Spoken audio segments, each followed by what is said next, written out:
चलिए इस तो बात करते हैं सिकुड़ने क्वेश्चन के बारे में। इस क्वेश्चन में एग्जामिनर ने कहा एक विक्रेता अपने माल पर लागत मूल्य से 30% अधिक मूल्य अंकित करता है, लेकिन नकद भुगतान पर 15% छूट देता है। नकद में बेचने पर उसका लाभ प्रतिशत क्या है, ये एग्जामिनर मुझसे पूछ रहा है। तो चलिए आइए सॉल्व करते हैं।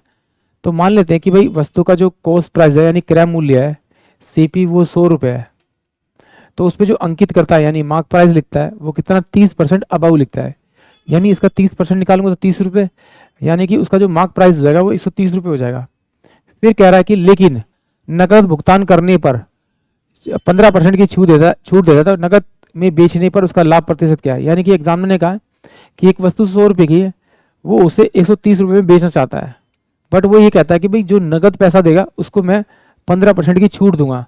तो एग्जामिनर पूछ रहा है कि उसका प्रॉफिट परसेंटेज कितना है। अब तो वो 15% की छूट देगा, तो इसका मतलब है इसका अगर मैं 85 बाय में 100 निकालूँ तो ये 15% छूट देने के बाद में वैल्यू बचेगी और वो इस वैल्यू पे वो बेच रहा है। तो इससे मेरा ये चल जाएगा, आपका ये चल जाएगा।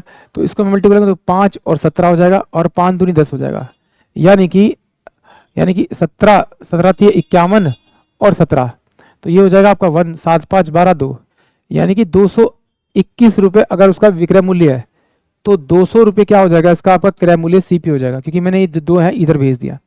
तो 200 रुपये वाली चीज़ 221 में बेच रहा है, तो प्रॉफिट कितने का हो रहा है 21 रुपये का।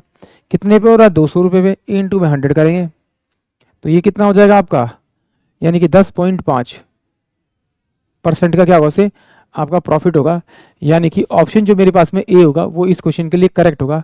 आई होप आप सभी क्वेश्चन समझ में आया होगा।